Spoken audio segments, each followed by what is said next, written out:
आज की कक्षा में हम समास के बारे में अध्ययन करेंगे।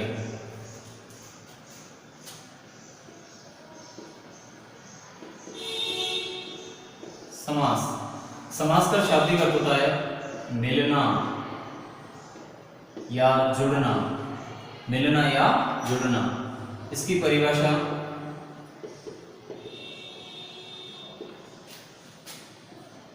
दो या दो से अधिक शब्दों के परस्पर मेल को समास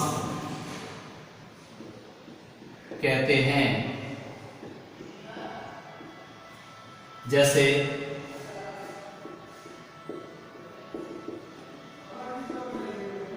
गज के समान आनन है जिसका उसे कहते हैं गजानन। ऐसे ही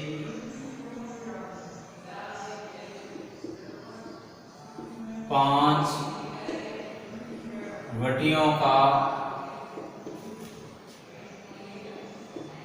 समाहार, इसको कहते हैं पंचवटी।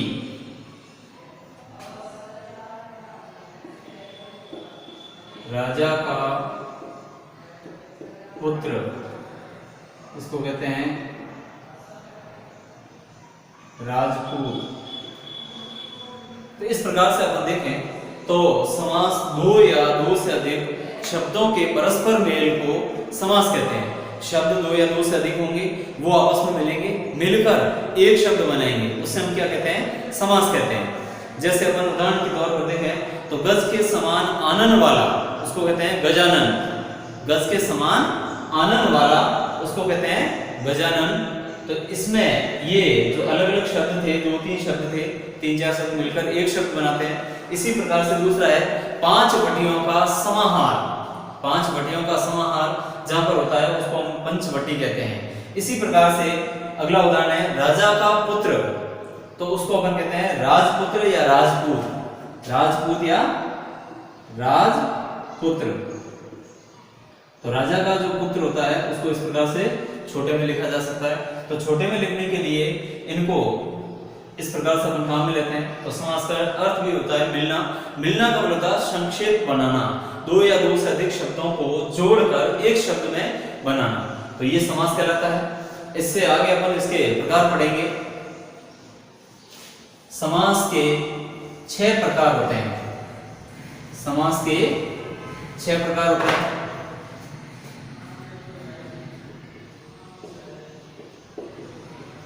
पहला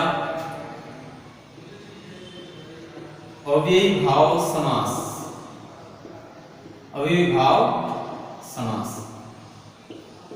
समास का वह प्रकार जिसमें पहला पद अव्यय हो, उसे हम अव्ययी भाव समास कहते हैं। अव्यय उसे कहते हैं जिससे हम लिंग वचन कारक काल के आधार पर नहीं बदल सकते, जिसमें किसी भी रूप में परिवर्तन नहीं होता है, उसे हम अव्यय कहते हैं। तो इसमें पहला पद अव्यय होता है। पहला पद अव्यय,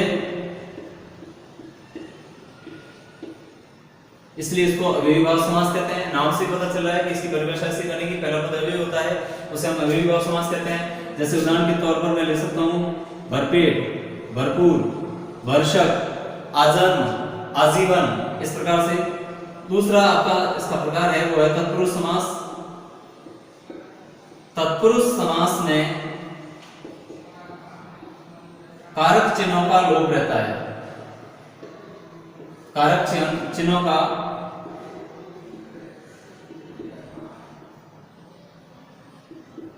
लोप रहता है।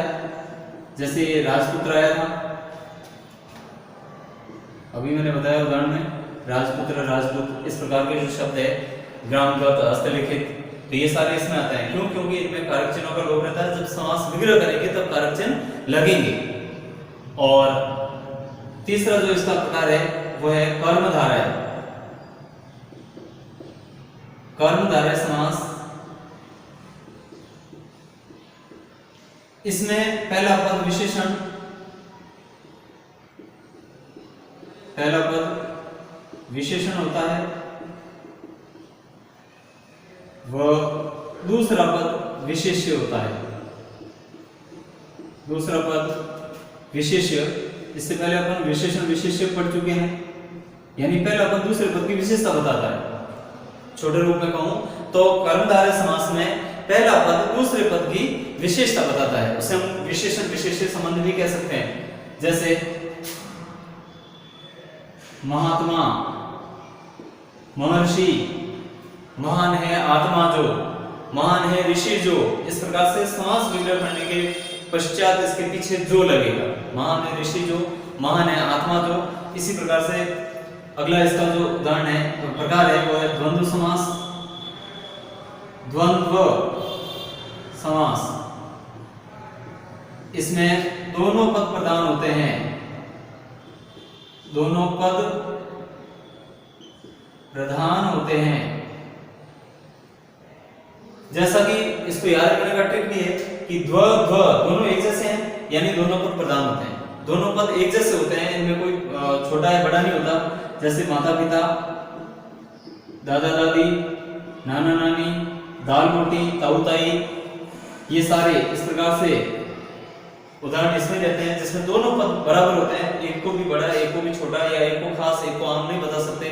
जिसमें किसी एक पद की विशेषता नहीं होती, दोनों की होती है, उसे हम द्वंद्व समास कहते हैं। पांचवा द्विगु समास। द्विगु समास, द्विगु समास में पहला पद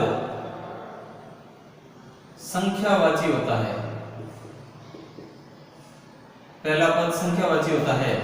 जैसे मैं कहूं तिराहा, चौराहा, पंचवटी, इस प्रकार से नवरात्र। अब जैसा कि प्रिय विद्यार्थी इसमें नाम से पता चला द्विगु, पहला अक्षर क्या आ रहा है? द्वि।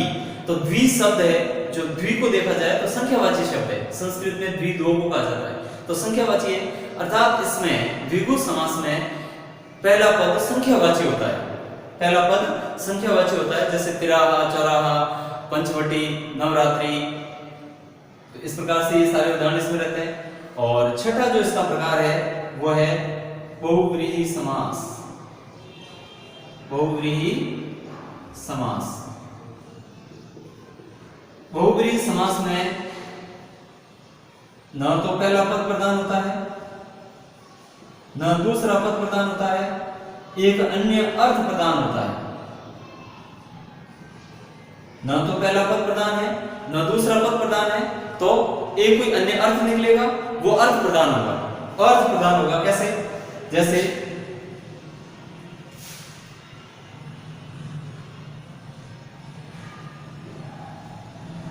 10 है आनंद जिसके। अब न तो इसमें 10 कोई खास है, न आनंद खास है।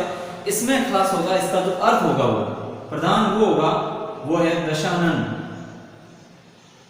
दशानन, और इसका जो अर्थ निकलेगा वो है रावण। दशानन का अर्थ होता है रावण। जो दशानन उदाहरण बनेगा, दशानन, इसका अर्थ होता है रावण। तो दशानन जो खास शब्द है, इसका जो खास अर्थ, अन्य अर्थ निकलता है, यही प्रधान होता है।